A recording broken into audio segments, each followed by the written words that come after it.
Buenas tardes para todos en casa. Buenas tardes a nuestro panelista invitado, Ricardo Alberti. ¿Cómo le va? Placer, ¿qué tal? Bueno, muy bien. Increíble cómo están en aumento, por lo menos uno ve que los noticieros lo pasan todo el tiempo, los robos piraña. Y además insisten en locales, al mismo le dan por dos veces, hasta en una misma noche. Es de loco. Repiten. Bueno, nos está acompañando para hablar de este y otros temas, por supuesto, el exministro de Seguridad, Nicolás Martinelli. ¿Cómo le va? ¿Qué tal? Buenas tardes para todos. Muchísimas gracias por estar aquí. Hoy, dos sopas, dos platos, si no le gusta la sopa, porque lo tuvimos de mañana en 970 Universal, en el programa Punto de Encuentro, donde, entre muchas otras cosas, dijo esas cosas que dan titulares siempre, ¿no? Si yo fuese el presidente, invitaría al ministro Negro a que se retire. Eso salió en la radio esta mañana. ¿Por qué? ¿Cuál es la argumentación que sostiene Martinelli que no le conforma lo que está viendo el trabajo de los primeros meses en la cartera del Interior? Bien, primero una aclaración. Era un caso hipotético. Yo dije que en realidad no me corresponde a mí pedir la renuncia de ningún ministro, que eso es una facultad que tiene el presidente de la República. Lo que sí veo y que me preocupa mucho es la falta de gestión, ¿no? De estar arriba de los temas. Veo un ministro muy ausente, muy lejos de la gestión, de la parte administrativa, que ha recorrido muy poco. Hay un montón de comisarías y jefaturas del interior que todavía no conoce, ni que hablar de las comisarías y seccionales de Montevideo, y que además, como no es un ministro político, yo creo que eso ha condicionado mucho también los resultados. Primero porque no ha liderado al Ministerio del Interior como corresponde, como uno hubiera esperado cuando le dieron la oportunidad de ser ministro. Pero además, porque ha sido un ministro que ha tenido muchos errores a la hora de declarar públicamente, precisamente vinculados a cuestiones políticas, ¿no? Podemos repasar algunos de ellos, pero creo que no vale la pena entrar en detalles. Entonces, y además... Pero convengamos que la oratoria no ha sido, salvo tal vez en su caso, que es más canchero a la hora de la comunicación, nunca fue un poco de los últimos ministros que hemos tenido, no era la principal cualidad, ¿no? No, pero vos podés elegir salir menos, tener menos exposición. De hecho, yo lo hice en un principio. Una de las cosas que también, cuando yo arranqué como ministro, me decían era que salía poco. Pero salía en videos. Salía en videos. Bueno, porque yo elegí salir y recorrer y estar en territorio. Parecería ser que Negro no, ha elegido refugiarse en el despacho, estar ahí, quizás se siente más cómodo, quizás los 30 años que lo anteceden como fiscal han marcado una forma de trabajar que es sistemática, y es estar en un despacho, recibir los informes ahí, trabajar en una computadora con una impresora, pero en definitiva no es lo que demanda un Ministerio del Interior, que es el ministerio más político por excelencia y que te demanda estar en la calle, te demanda estar cerca de la policía, conociendo las diferentes unidades ejecutoras que tiene el ministerio, pues es un ministerio muy grande, para saber de primera mano qué es lo que está pasando, cómo solucionar y cómo gestionar, conocer el interior, que es otra realidad. Es decir, uno tiene que estar arriba de la gestión. ¿Por qué? Porque es el conductor político de un ministerio tremendamente grande, con una gran cantidad de funcionarios, con un presupuesto inmenso y que además es un tema muy sensible. Yo no lo veo hoy al ministro Negro cómodo en este cargo. En definitiva, lo veo cometiendo muchos errores, como yo te decía, desde el punto de vista político, pero que además tampoco lo ayuda no ser del palo político, porque eso te dificulta el diálogo con otros ministros, con el Parlamento. Bueno, por ejemplo, ahora que estamos en el contexto de la ley de presupuesto, ¿faltó cintura política para poder mejorar el presupuesto para la cartera? Yo creo que sí. Yo creo que sí. Es más, yo no sé cuántas veces se ha juntado Negro con Odone por el tema del presupuesto. Creo que ninguna. Creo que ninguna. Ha mandado un equipo de técnicos a negociar al Ministerio de Economía, pero el que tiene que estar en primera línea es el ministro. Yo cuando fui ministro me juntaba antes de la ley de rendición de cuentas con Azucena Rebeleche 3, 4, 5 veces. Y los temas que para mí eran prioritarios yo no transaba, eso tenía que salir. Y de lo que salió, que se va a apostar en materia de seguridad, que no es mucho, está claro, ¿qué opina la oposición? Bueno, a ver, lo primero es que el presupuesto no cumple con las promesas o los compromisos de campaña del Frente Amplio. No cumple ni lo asumido con los sindicatos, que hay un documento firmado por el presidente Orsi en ese sentido, ni con lo comprometido por la ciudadanía. Hay dos ejemplos en este sentido bien claros. Uno es lo que tiene que ver con el aumento salarial. No hay aumento salarial para la policía. Lo que hay son algunas compensaciones puntuales, por ejemplo, por nocturnidad, para algunos policías que hagan tareas en horarios de la noche. Tampoco se cumple con una de las propuestas más difundidas en su momento, que fue la de los 2.000 efectivos o policías nuevas vacantes para policías represivos, porque además específicamente se puso que eran policías para las comisarías y para la Guardia Republicana. Bueno, eso no se cumple, porque lo que hay son 1.000 vacantes nuevas, de las cuales son 500 para operadores penitenciarios y 500 nuevos policías también para el Instituto Nacional de Rehabilitación. Después lo que dicen es que las otras 1.000 van a ser llenados de vacantes, pero llenar vacantes es el pan de cada día del ministerio y de todos los ministerios, porque tú llenás vacantes de gente que se certificó y le diste de baja o que renunció o por cualquier circunstancia esa vacante se liberó. Entonces haces llamados a la escuela de policía, a las distintas escuelas departamentales y llenás las vacantes. Pero eso no es el compromiso de campaña, porque el compromiso de campaña fue crear nuevas vacantes. Es más, te diría que si lo que piensan en estos 5 años es llenar nada más que 1.000 vacantes, se van a quedar cortos. Muy cortos. Estamos hablando de 200 vacantes nuevas por año. Bien. No es Desde nada. el oficialismo lo que se plantea es, bueno, este no es el presupuesto que hubiéramos querido, pero, o lo que planteaba el propio presidente del Frente Amplio, nos toca gobernar un país con muchas restricciones presupuestales. ¿Sobre eso? Se Bueno, tiene que contemplar, se tiene que, a la hora de criticar el y vos tenés que presupuesto. tener tus prioridades a la hora de armar el presupuesto. La frazada siempre es corta. Era corta para nosotros en el periodo anterior, era corta antes y es corta ahora. El tema es priorizar. ¿Cuáles son los temas que tú querés priorizar? Y sobre esos temas tenés que poner foco. La seguridad pública, sin duda que es uno de los temas más importantes. No solo lo manifestaron en campaña política, sino que también lo es para la ciudadanía. Yo creo que allá por el año 2008-2009 pasó a ser el tema número 1 cuando las encuestadoras te dicen cuáles son los temas de mayor preocupación. Empezó a figurar en los primeros lugares el tema de seguridad pública, que hasta ese entonces, 2008-2009, no figuraba. Entonces, sin duda que es un tema prioritario. Ahora, otra cosa que me preocupa también del presupuesto, al margen de esto que yo comentaba, es que en el mensaje presupuestal se intenta vender como propio cuestiones que fueron hechas en el periodo anterior. ¿Por ejemplo? Por ejemplo, las 5.000 cámaras de seguridad. Se habla en el mensaje presupuestal que van a incorporar 5.000 cámaras nuevas. No son nuevas, fueron las que yo compré al final del periodo, 5.200 cámaras. También se dice que van a construir nuevas cárceles bajo la modalidad de participación público-privado. No es cierto, son las cárceles que empezaron a construirse en el periodo anterior, de las cuales 3 módulos, los de Libertad, van a ser inaugurados a fin de año y probablemente en algún punto del primer semestre del año que viene se va a estar inaugurando la de mujeres en Punta Rieles. Entonces, bien. ¿Hay alguna intencionalidad en estas cosas o es desinformación o es un tema de quienes están alrededor del ministro no le informan correctamente? Sumo eso a también lo que resultó ser incorrecto, de que no se podía aplicar la alerta ámbar al caso de los niños Morosini. Porque la primera la ley pregunta- y el artículo sí lo hubieran ameritado. Sobre la primera pregunta, yo creo que hay una mixtura, ¿no? Hay un ministro que no está arriba de los temas, que no está arriba de la gestión, y obviamente también hay un mal asesoramiento al ministro que lo llevan a cometer errores. Probablemente estos errores, con una mirada del borrador de ley de presupuesto política, se hubieran podido evitar.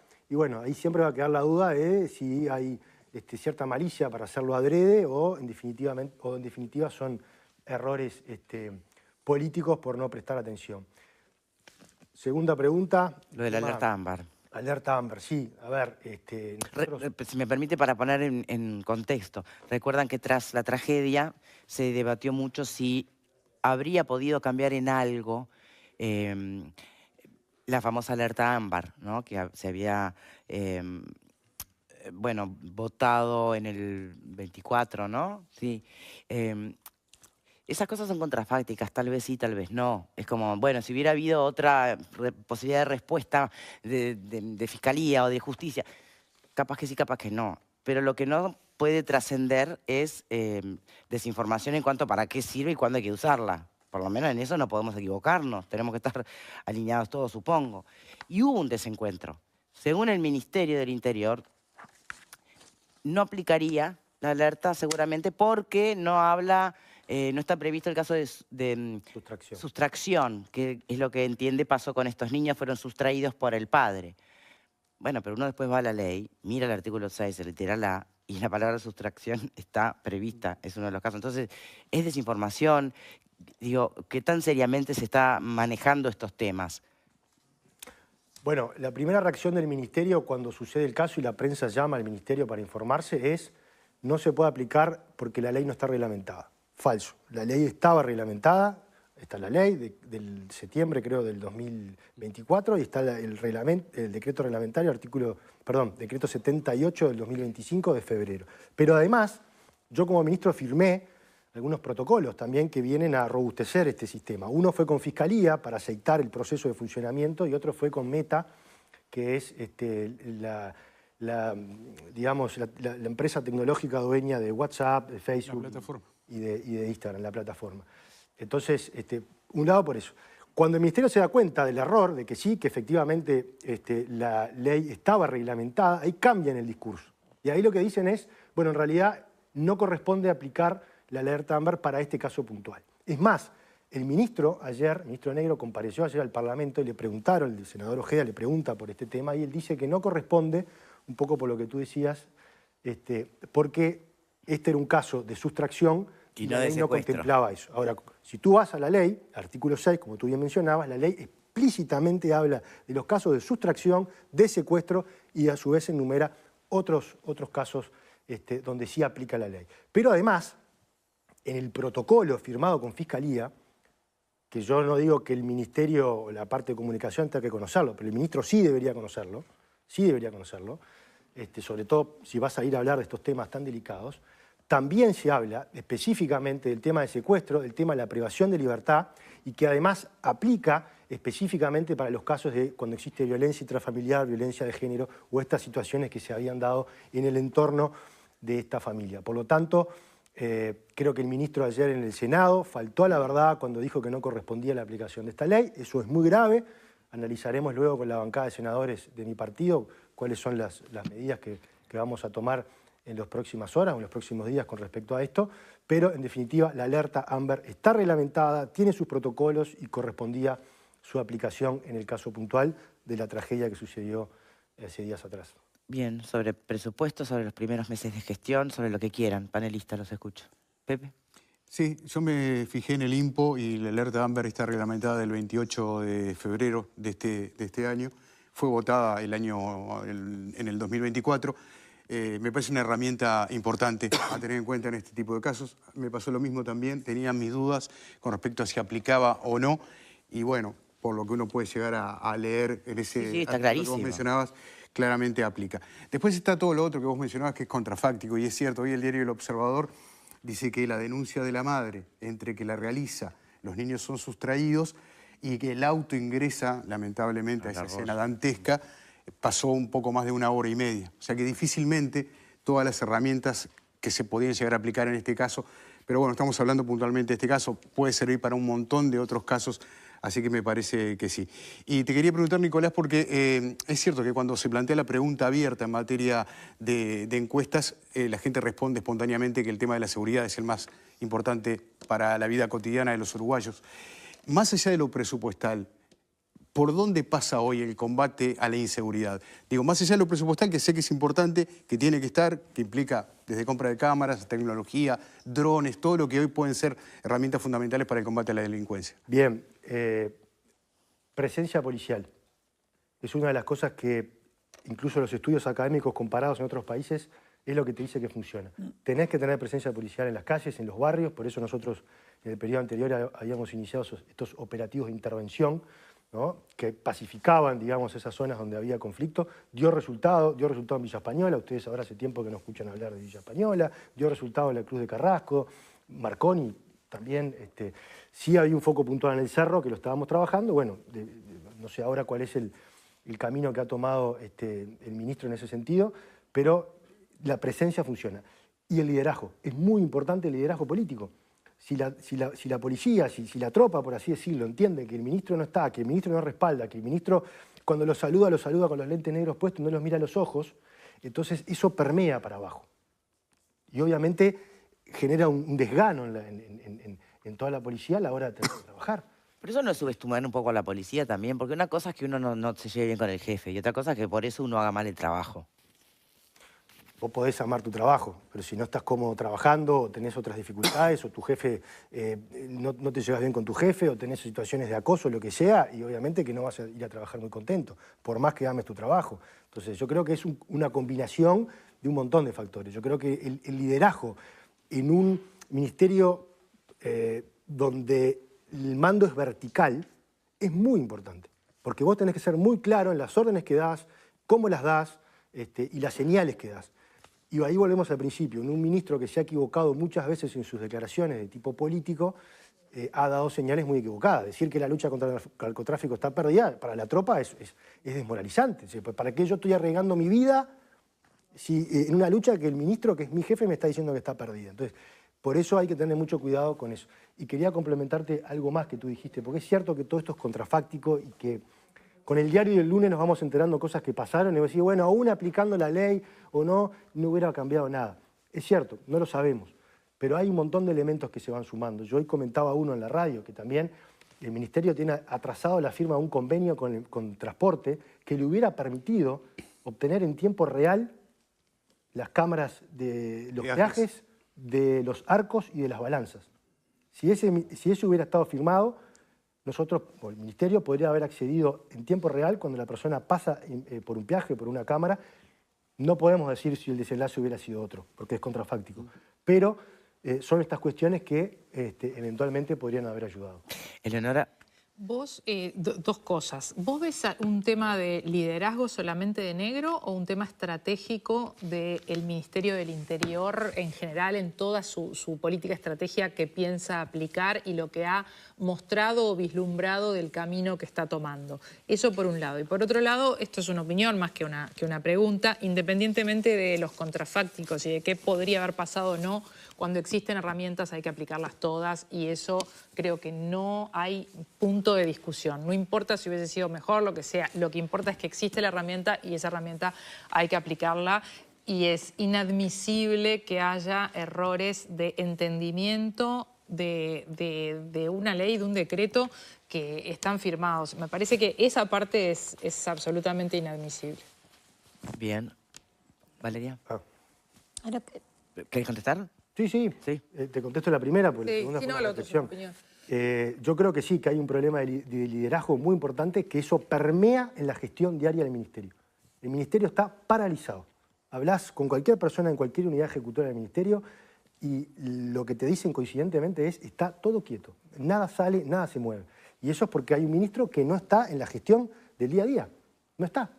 Entonces, esto tiene repercusiones importantes y sobre todo ahora cuando estamos hablando de estos temas muy sensibles, donde decimos, che, si se hubiera firmado esto, si hubiera hecho tal cosa, tiene un impacto después en la seguridad pública. Por eso yo digo que, o lo dije hoy en la radio, que Negro, o el ministro Negro, empieza a mostrar un montón de debilidades que tienen una repercusión importante, negativa, en la gestión del día a día del Ministerio del Interior.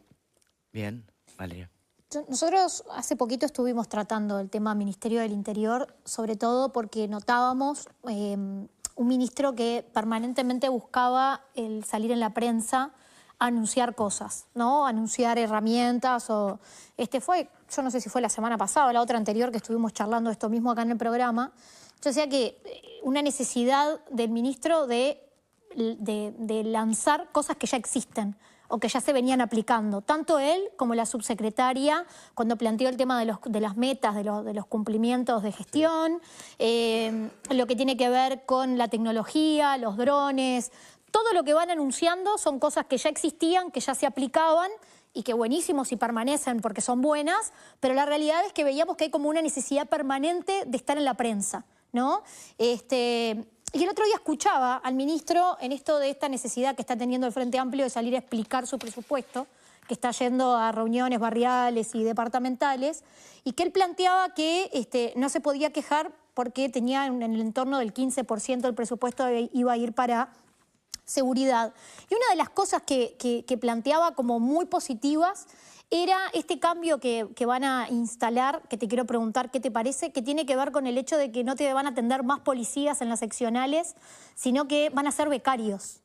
Y él lo planteaba como algo buenísimo, poniendo como que el policía no te sabía atender bien, y que los becarios iban a ser mejores en el vínculo con la gente. Yo en realidad me quedó la duda, en realidad, becarios de qué tipo, qué becarios, y que además que conozcan mejor las situaciones de inseguridad por las que uno puede pasar que un policía. Esa es una de las consultas que te quería hacer. Y después, en esto que vos planteabas de la falta de liderazgo, un referente del sindicato policial también había estado acá y nos planteaba esto del conocimiento de la mala opinión que el ministro tenía de los policías y una desconfianza permanente cuando era fiscal en cuanto a los policías. ¿Vos entendés que puede tener que ver esto en lo que está pasando hoy, que muchos policías, tú hablas con ellos y plantean como que están como bolas sin manija, que esto de los robos pirañas es porque los delincuentes sienten que hay como una zona liberada y por eso empiezan a aparecer este tipo de delitos que hasta hace muy poquito no los veíamos y ahora son recurrentes? Puede ser a la vuelta, la respuesta a la vuelta de la pausa se queda con nosotros, Martinelli, un ratito más.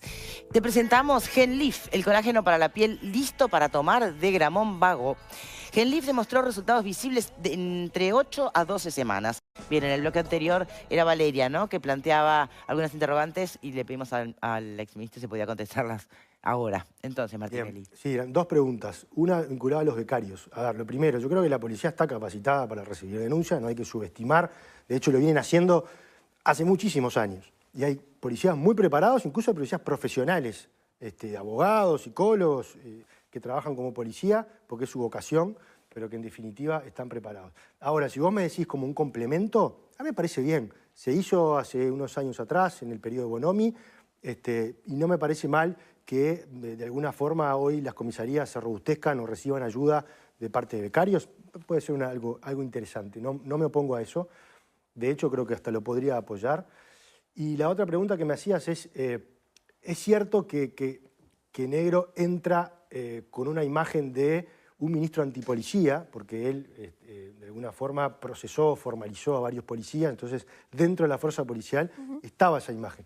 Pero eso no te condiciona, porque la gente puede tener un preconcepto tuyo que vos después cuando llegás lo cambiás con empatía, lo cambiás recorriendo, estando con los policías en la calle, recorriendo con ellos, viviendo experiencias con ellos, aprendiendo de ellos, y entonces ahí la imagen tuya empieza a cambiar. Ahora, si vos no estás dispuesto a generar esa empatía, a recorrer, a ensuciarte los zapatos, y bueno, es muy difícil de generar un cambio en el concepto o en el preconcepto que la policía tenía de vos.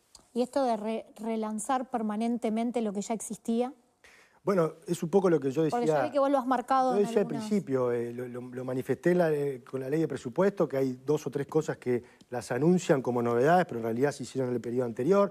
Hay otras, ayer leí la noticia de que están estudiando empezar a recuperar los kioscos o garitas policiales. Yo empecé a hacerlo en el periodo pasado, de hecho inauguramos la de Plaza Cuba, me pegaron como quien lado y no torce del Frente Amplio por eso, pero bienvenido sea a recuperar esas garitas. Mi idea siempre era hacer como pequeños centros de comando unificados dentro de esas garitas, que la gente pudiera pasar, ver que se está monitoreando. No sé cuál es la propuesta que tienen ahora. También hace poco anunciaron como algo novedoso el tema de los celulares para control biométrico de las medidas alternativas, cuando en definitiva eso también lo inauguramos nosotros para la DINAMA, que es la Dirección de Medidas Alternativas. Firmamos el convenio con Antel para que el Antel nos diera disponibilidad de teléfonos celulares para poder hacerlo. O sea que sí, que veo muchas cosas que se están presentando quizás a falta de nuevas ideas y de falta de rumbo y de falta de un plan y de una estrategia, como decía Leonora hoy, entonces empiezan a querer mostrar como propias cuestiones que vienen de antes. Bueno, hace unos días la renuncia o la baja del jefe de policía de Río Negro. Hoy leía que casualmente también salió en libertad Taroco, ¿no? Y pensaba, bueno, ¿qué tan seguido se da o cuán difícil es evitar que haya funcionarios policiales, o sea, de la cartera que respondan al político? Porque ese es un problema, me imagino. Sí, de hecho, hasta el periodo anterior, todos los jefaturas de policía tenían que ser policías retirados. Nosotros modificamos esa norma en una ley de rendición de cuentas, me acuerdo haberla negociado eso con Azucena, que le permitiese a algunos policías no retirados en actividad poder ejercer como jefes de policías departamentales. Y eso se hizo. Hay un cupo hoy, no me acuerdo si el número es de 10, que de los 19 jefes departamentales vos por lo menos podés tener hasta 10, que son policías que no tengan que estar en retiro, sino que puedan estar en actividad. Lo cual eso es positivo porque profesionaliza de alguna forma la gestión. Yo lo que vi mal de lo que pasó en Río Negro era que el ministro Negro no estaba dispuesto a cesarlo por haber ido el ex jefe de policía a un comité de un partido político. Él dijo que eso no estaba prohibido. Y el tema no está en si está o no está prohibido, el tema está de vuelta en el mensaje que vos estás dando. Fíjate que de los 19 jefes de policías que hay hoy, de repente hay varios que no son del palo político del Frente Amplio. ¿Qué pasaría si alguno de esos jefes empieza a ir a las reuniones o a los comités de reuniones del Partido Nacional, del Colorado, dependiente de Cabildo Abierto? ¿Tú crees que desde Presidencia de la República no le mandarían un mensaje a Negro para que sustituya a ese ministro? Entonces son señales que vos das que tenés que evitar que se den. Finalmente fue cesado por... Fue cesado por las declaraciones que dijo en ¿no? días posteriores, Sí, pero no fue va. cesado por el hecho puntual de haber ido a un comité. Creo Bien. que, es más, creo que el propio jefe termina salvando a Negro porque si no hace esas declaraciones, Negro lo hubiera respaldado y la señal política que estabas dando era tremendamente peligrosa. Bien. Pauleti. Ahí tengo entendido algo así como 1000 vacantes, según declaró hace Sí. pocos días acá uno de los sindicatos, con lo cual, si sumáramos hipotéticamente los 2000 más prometidos, que de acuerdo a la ley de presupuesto no se van a cumplir, estaremos hablando de 3000 efectivos. Mi pregunta es, en base a su experiencia, ¿cuánto más se necesita de policía para mejorar la seguridad pública? Dicho esto, además, porque he leído por ahí algunos estudios que dicen que proporcionalmente es bueno el número de policías que tiene Uruguay respecto a su población. O sea que no sería tan necesario mejorar el número o la cantidad de policías. Exacto, lo que tú decís es cierto. De hecho, Uruguay tiene más policías por cada, no sé si 100.000 habitantes de lo que hay en el promedio en la región o en otros países del mundo. O sea, yo creo que tenés una dotación bien importante, bien capacitada, con gran poderío de fuego y con gran tecnología. Yo siempre he dicho que Uruguay está a la vanguardia desde el punto de vista tecnológico en materia de seguridad. Porque vos viajás, yo he viajado por otros países, tengo contacto con otros ministros de otros países y sé las penurias que pasan por la falta de tecnología. Uruguay tiene de la mejor tecnología que hay hoy disponible a nivel mundial, te diría yo. Entonces, nosotros cuando asumimos en 2020, había cerca de 19.000 policías ejecutivos, que son los que vos ves vestidos de azul, que van y patrullan y están en la calle o para tareas represivas. Cuando finalizamos el periodo había cerca de 23.000. Pero no fue porque incorporáramos nuevas vacantes, que de hecho creo que en una ley de rendición de cuentas se incorporaron 600. Fue porque trabajamos mucho en el proceso de las certificaciones médicas y de las juntas médicas para que esas vacantes quedaran libres y vos poder hacer los llamados. Entonces, volvemos de vuelta a la gestión. Si vos haces una buena gestión de los recursos que tenés disponibles, no sería, o capaz que no es necesario, generar nuevas vacantes, sino que con lo que tenés disponible al día de hoy podría llegar a ser... Un cuello de más que botella suficiente. siempre son las juntas médicas, ¿no? Sí, bueno, justamente no el se problema hacían. de la salud mental que hablamos acá, que decían que para poder ver un especialista tenían que pasar meses. En el Ministerio del Interior, y a mí me pasó también en el Ministerio de Desarrollo Social, había enormes retrasos de juntas médicas. Había casos que tenían 3, 4 años de retraso para hacer juntas médicas de personas que estaban cobrando y debieron haber sido cesadas para liberar esa vacante para hacer un nuevo llamado. Entonces, mismo pasaba con asuntos internos. Asuntos internos tenía 20.000 expedientes sin sustanciar. Cuando asumió el gobierno anterior, Larrañaga era ministro. 20.000 expedientes. O sea, estás hablando de un montón de casos que capaz que eran denuncias que ameritaban destituciones y que sin embargo quedaban ahí, nadie las trataba, estaban encajonadas y en definitiva eso después te permea, golpea contra una buena gestión por parte del Ministerio, porque son gente que vos podrías destituir ¿20.000 expedientes de qué? de denuncias que se hacen en asuntos internos en el Ministerio del Interior sobre irregularidades de trabajo de policías o diferentes. ¿20.000? 20.000 expedientes. Es un disparate. Nosotros lo dijimos esto en su momento, lo que pasa es que capaz que no tomó relevancia mediática, pero era un disparate. Al final, nosotros terminamos trabajando básicamente con 2 equipos, ¿no? Uno que se encargaba de ponerse al día de esas 20.000 y en otro que se encargaba de llevar al día lo que iba surgiendo. Al final del periodo, creo que de las 20.000 que había, logramos reducirlo creo que a 1.000, una cosa así. Entonces, pero en definitiva eso nos generó también un montón de vacantes que después íbamos llenando con nuevos efectivos policiales. Por eso pasamos de cerca de 19.000 a cerca de 23.000 en cuestión de 5 años. Repito, sin la necesidad de crear en ninguna ley de presupuesto, rendición de cuentas, nuevas vacantes. Bien, entonces no está, en este presupuesto no está criticando que falten nuevos cargos. No, lo que estoy criticando es que no se cumple con el compromiso de campaña. No, pero son cosas distintas. En el análisis fino, usted entiende que no se necesita más gente. Lo que se necesita es depurar las vacantes. Lo que se necesita es ser más ejecutivo en la depuración de las vacantes ya existentes. Bien. Alberti. Bien. Y falta Pablo, ¿no? Dejamos de postre. Un popurrí de temas. Sí. Hace unos años me tocó trabajar vinculada a la policía, ¿no? En el CNR, en cárcel. Ay, Alberti, perdón, pero vas a hacer el postre tú, me parece, porque no te anda el micrófono. Qué bueno. horrible. Perdón, hacemos al revés. Pablo. Bueno. A ver si el de Casas funciona bien. Creo que sí. A veces me silencian, pero bueno. ¿Está bien? Sí. A ver, Perfecto. para que se entienda, la seguridad es un todo. La seguridad es un correcto funcionamiento del Poder Judicial, un correcto funcionamiento de la Fiscalía y un correcto funcionamiento del Ministerio del Interior. Son esas 3 patas lo que maneja la seguridad de un país. Digo, esto lo explico básicamente para que se entienda. Entonces, en estos últimos días, a raíz de este hecho desgraciado que sucedió con estos 2 niños, se ha hablado mucho en materia de seguridad, que siempre se habla, pero ahora se ha hecho bastante hincapié. De hecho, parece que se ha creado una comisión a los efectos de estudiar esta situación particular. Y me voy a referir al tema de violencia doméstica. Básicamente eso. Entonces, uno escucha determinado tipo de expresiones, que yo creo que son más expresiones de deseo que otra cosa, porque son difíciles de cumplir. Son difíciles de cumplir.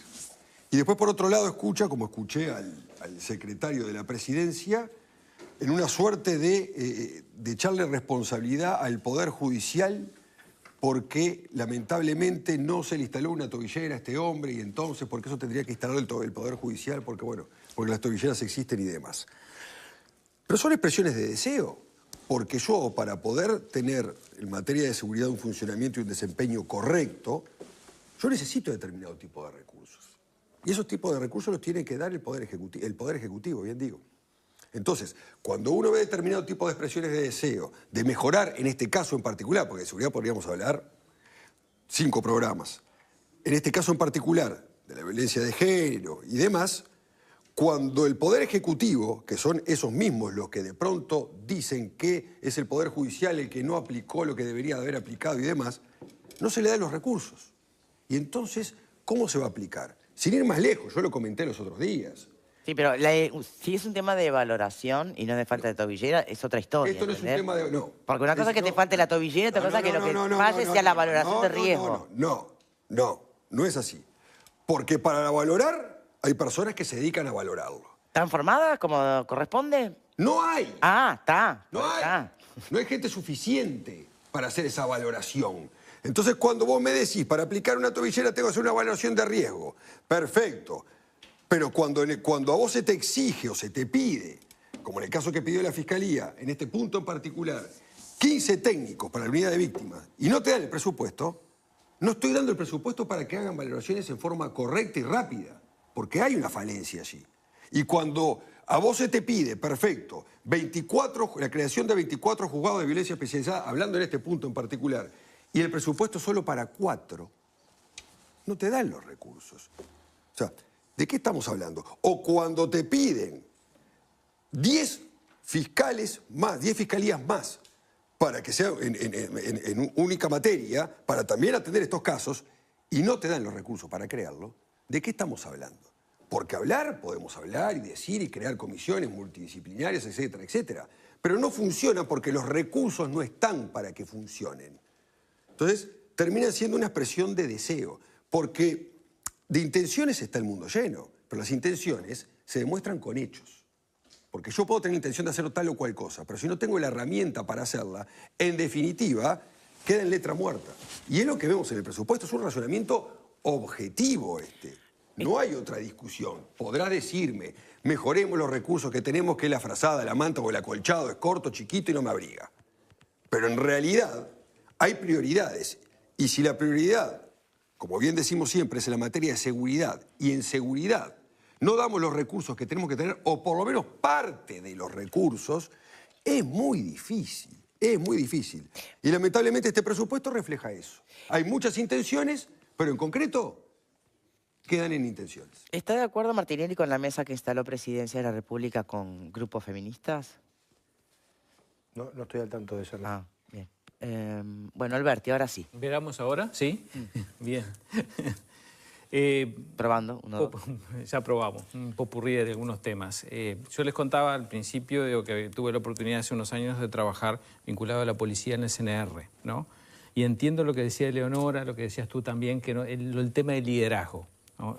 Y por lo siguiente, vi algunos problemas, ¿no? Y cómo se había venido abajo todo el equipo que trabajaba en las cárceles y escuché los discursos de los jefes. Ahí empezás a comprender que no es un ministerio común y corriente, ¿no? Y que la policía, como el ejército, tiene como una estructura donde tiene que tener un sentimiento de cuerpo y un liderazgo. No un liderazgo solamente de una persona, sino una estructura de liderazgo, no el de más arriba, sino el de los que siguen también un liderazgo fuerte. Porque el policía, obviamente, que no trabaja por la paga, no trabaja por los beneficios de los horarios ni de la función. Tampoco trabaja por tener el ejercicio, ¿no? Del poder ni de tener un arma. Termina trabajando por una conciencia moral. Por eso la importancia de tener un sentimiento de cuerpo y eso. Y hay que vivirlo a veces un poco de eso para entender eso. Segundo punto, los acuerdos país. Creo que la ciudadanía ya se merece, en esta altura del partido, tener acuerdos país. Algunos temas que son muy importantes, por ejemplo, la violencia vicaria, ponernos de acuerdo todos los partidos, ¿no? O ponerse de acuerdo todos los partidos y decir, bueno, vamos a reaccionar así. Después negociamos y nos criticamos en las cosas más chicas, pero hay cosas que tiene que haber acuerdo país en cantidad de temas, empezando por este tema de no podemos estar cada 5 años de vuelta discutiendo estas cosas. Y después, también con el tema de la violencia vicaria, lo difícil que es ingresar al núcleo familia. Hace muchos años también trabajé en el tema familia y era importante o era curioso ver cómo a veces las familias que estaban en situación de violencia y después venía alguien de afuera, todo el mundo simulaba, hasta los niños pequeños. Había una simulación. Eso ¿Cómo lo de la simulación? Una simulación. Hubo un hecho, ¿no? Y después venía alguien exterior. Y estaba todo en orden. Estaba todo en orden. Hasta los niños pequeños, sin un acuerdo tácito, simulaban que no había pasado nada. Eso prueba que la estructura familiar tiene como una unión que a veces para el Estado es dificilísimo, ¿no? Todas estas medidas están buenísimas, pero llegamos a las consecuencias de la violencia. No llegamos a lo que lo genera. ¿Tá? Porque no entramos a la familia y segundo porque no estamos cortando lo que es la generación de la violencia. Y me quedó algo también del tema de liderazgo. Estos liderazgos no pueden ser, y vuelvo para atrás, disculpen, legales. Porque no funcionan. ¿Qué quiere decir? Legales. Impuestos. Cambiamos al jefe y este es el nuevo líder. Exactamente, este es el nuevo jefe, le leo el currículum y ahí está. Para estas instituciones los liderazgos legales no funcionan. Funcionan los carismáticos, pero no siempre tenemos carismáticos. No. Y un ministro del Interior, ¿qué tiene que ser? Rodearse de líderes carismáticos. Si es legal, rodearse de líderes carismáticos que puedan promover estas cosas, que ojo, es un requerimiento también de salud mental dentro de la policía. Tener un líder que te respalde, de que vos te arriesgues, de que te sientas acompañado y también felicitado en muchas de las cosas, ¿no? Y esto Orsi, el presidente Orsi no lo pensó, no lo siente de la misma manera. No se sabe que se necesita una figura política en ese rol, en ese lugar. ¿Qué pensás, Pepe? Lo hablaba en la pausa con Pablo con respecto a la cantidad de ministros del Interior que han tenido una espalda política importante. No parece ser el caso de Negro, entonces me parece que la apuesta, en todo caso, del presidente fue pensar más en un técnico, las características de un técnico, ¿no? Yo me acuerdo que nadie dijo mucho, de hecho, más bien todo lo contrario, cuando se mencionó el nombre de Negro para la cartera. O sea, en la cuestión técnica es como dice Martinelli, no es tampoco una persona, o sea, es un ex fiscal pero ser un exfiscal no significa estar al tanto o estar en la gestión de lo que es un Ministerio del Interior que tiene muchísimas cosas más. O sea, entiendo lo de Orsi, lo del perfil técnico, pero tampoco es que las credenciales de negro sean específicas como Primero, ¿pero quién tiene esas credenciales al final de cuentas? No, bueno, por eso capaz que a veces es más político. Claro, hay un tema, perdón, pero hay un tema que es esencial, yo ya lo dije acá en el programa. El ministro más político de todo el gabinete es el ministro del Interior. Debería. O debería decir. No, siempre. ¿No debería ser de Economía? ¿No debería ser de Economía? Ministro de Economía y también la históricamente... y también la elección de Orsi del ministro de Economía tiene esas características de ser o venir más que No nada tenía ningún del respaldo palo político.